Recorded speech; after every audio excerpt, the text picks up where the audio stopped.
यो देशको करदाता र मतदातासँग फेरि पनि माफी माग्न चाहन्छु। माफी गर्नुहोला, यो सिस्टम यस्तै छ। यो केही परिवर्तन नभए पनि हामी तपाईहरुले तिर्नु भएको कर, तपाईहरुले दिनुभएको मतको हामी व्यर्थको बहसमा गुमाउँदैछौं, नोक्सान गर्दैछौं। प्रधानमन्त्री, राष्ट्रपति, मन्त्री परिषद जनप्रतिनिधि होइन कि ब्युरोक्रेसी पनि रेस्पोन्सिबल छ। यो रिपिटेडली एक्जिक्युसनमा नजाने विश लिस्टको संकलन गरेर पठाउनेमा त्यहाँ पनि हामीले भन्नुपर्छ। म एउटा छोटकरीमा यो हाम्रो मार्शल गोल्ड स्मिथ भन्ने अमेरिकन फिलोसोफरले भन्नुहुन्छ द पिपुल्स पर्सन भन्ने किताबमा एउटा पहाडको फेदमा एउटा दम्पति बस्नुहुन्थ्यो। दम्पतिले कुखुरा पालन गर्नुहुन्थ्यो, सधैँ भेल आउँथ्यो, बगाएर लान्थ्यो।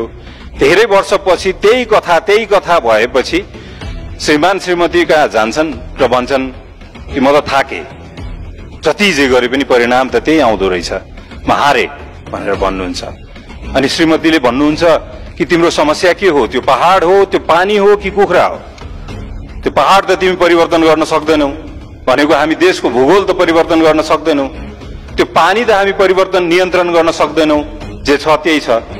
कुखुरा पाल्न छाड, हाँस पाल्न थाल, त्यसपछि तैरिन्छ त्यो। भनेपछि हामी थाहा छ परिणाम त्यही आउँछ भनेर, तर पनि हामी कुखुरा पालिरहेछौँ, सधैँ एउटै कथा लेखिरहेछौँ, सधैँ एउटै स्टोरी रिपिट गरिरहेको छौँ। र हामीलाई थाहा छ कि अर्को वर्ष पनि त्यो 37-38 जसो तसो 40% कार्यान्वयनमा पुगौँला हामी यो 155 वटा आशय विश लिस्टहरूको। त्यसैले गर्दा म फेरि पनि यो 5 दिन व्यर्थको समय, व्यर्थको बहस, जसले केही परिवर्तन हुनेवाला छैन, किनकि बजेट लक भइसक्यो। यो सबै व्यर्थको बहसमा सहभागी भए बापत यो बहस गर्दै गर्दा सत्ता पक्षलाई यसमा कति चासो छ त्यो उपस्थितिले देखाइराखेको छ, प्रतिपक्षले कति अनरशिप लिइराखेको छ त्यो पनि देखाउँछ। हाम्रो साथीहरू बोल्दै हुनुहुन्छ, जाँदै हुनुहुन्छ। बल्ल तल्ल एकजना मन्त्री आउनु भएको छ, उहाँलाई पनि कति बेला सकिएला भन्ने लागिराखेको होला। तर त्यो भन्दा सबैभन्दा फरक कुरा, म एकजना जनप्रतिनिधिको हिसाबले यो व्यर्थको अभ्यास गरे बापत सबै मतदाता र करदातासँग हामीले माफी माग्नुपर्छ भन्ने भन्छु। दैनिक खर्च 14 लाख रुपियाँ हुँदो रहेछ यो व्यर्थको बहस गर्दै गर्दा। 26 गतेसम्म बहस गर्दैछौँ। 70 लाख हामीले यो गरिब देशको तण्डम अर्थतन्त्रको 70 लाख यो व्यर्थको बहसमा खर्च गर्दैछौँ। यसको उपज केही पनि हुँदैन, किनभने बजेट लक भइसक्यो। बजेट लक भइसक्यो। यहाँ मन्त्रीज्यू हुनुहुन्छ, सम्मानीज्यूको उपस्थिति छ।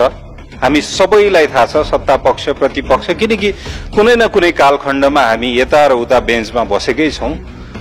सबैजनालाई थाहा छ कि यसमा परिवर्तन केही पनि हुनेवाला छैन।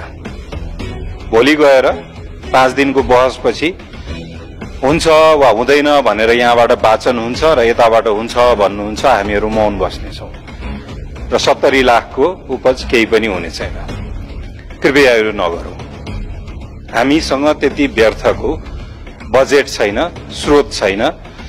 गत वर्षमा आवाज उठाएर यस्तो अभ्यास नगरौँ भनेर अध्यादेशको परिकल्पना पनि भएको हो, त्यो प्रयास नभएको होइन। त्यसैले गर्दा कतैबाट प्रश्न आउँछ भने तहरले के गरिस् भन्दा हामी सत्ता पक्षमा हुँदै गर्दा यो प्रयास नगरौँ भनेर अध्यादेश सम्मानीय प्रधानमन्त्री प्रचण्डज्यूको नेतृत्वमा त्यो प्रयास भएको, तर त्यसको निरन्तरता भएन। तसर्थ यो 70 लाख यो 155 पेज, 56 पेज र 155 बुँदामा जति कुरा लेखिएको छ, यो गत वर्षको कार्यक्रमहरूको कति त्यसको परिणाम कति प्रतिशत भयो त भनेर अध्ययन गर्दै गर्दा औसतमा 37% परिणाम मात्र आउँदो रहेछ। भनेपछि पास मार्क पनि पाउँदैन रहेछ। तर हामीले यो सबै बहस गर्दै गर्दा हामी ठुलै परिवर्तन हुन्छ कि भनेर भन्छौं। यो असफल प्रयास हो भनेर सरकारको यो 10 महिनाको आफ्नै क्रियाकलापले पनि प्रमाणित गरिसक्यो। यो गठबन्धन निर्माण भयो। गठबन्धन निर्माण भएपछि उच्च स्तरीय राजनीतिक संयन्त्र बन्यो। त्यो संयन्त्रको बैठक अहिले बस्न छाडिसक्यो। त्यसपछि कार्यदल बनायो, विभिन्न प्रोफेसनल र राजनीतिज्ञहरू मिलाएर अध्यादेशको खाकाहरू कोरिए। त्यसबाट सुझाव संकलनहरू आयो। त्यसपछि एउटा आयोग बनायो पूर्व सचिवको नेतृत्वमा, यो अर्थतन्त्रलाई कसरी सुधार गरिन्छ भनेर। त्यो आयोग राम्रै बन्यो, राम्रै सुझाव आयो 300-400 पेजको, तर यो नीति तथा कार्यक्रममा त्यसको एउटा सुझाव पनि समेटिएन। भनेपछि त्यो किन बनाइएको थियो, त्यहाँ किन खर्च गरिएको थियो। त्यसपछि यो पनि सबै चिज भएन भनेर सुशासन अब मेरो नेतृत्वमा गर्छु भनेर प्रधानमन्त्रीले आफ्नो नेतृत्वमा अर्को सुशासनको कार्यदल र आयोग पनि बनाउनु भयो। त्यसले पनि सुशासन यो 15-20 दिनमा केही पनि परिवर्तन भएको छैन। भनेपछि यसमा फेरि अर्को कुरा, यो एक किसिमको फरक फरक मन्त्रालयको विश लिस्ट हो। यो आशय पत्रको प्रमुख सचिवज्यूले सबै मन्त्रालयमा पठाउनुहुन्छ र भन्नुहुन्छ कि 100 शब्द ननाङ्गिकन सबै मन्त्रालयले आफ्नो आशय पठाऊ भनेर सबै सचिवज्यूले लेखेर पठाउनुहुन्छ। तर त्यो आशय सबै संकलित भएर यसरी खोक्रो आउँछ भने अर्को कुरा हामीले के पनि सशक्त रूपमा व्यक्त गर्न सक्नुपर्छ भने कि ब्युरोक्रेसीले पनि खासै एक्साइटिङ आशय चाहिँ राखेको छैन यो देशमा। त्यसैले त यस्तो आउँछ, यस्तो कमजोर आशयहरूको संकलन आउँछ। यो गत वर्षको हेर्ने हो भने त्यसमा सर्टेन फोटोकपी छ भनेको ब्युरोक्रेसीको पनि एक वर्षमा सोच्ने तरिकामा खासै परिवर्तन आएको छैन। जसो सोच्थ्यो त्यस्तै सोचिराखेको छ।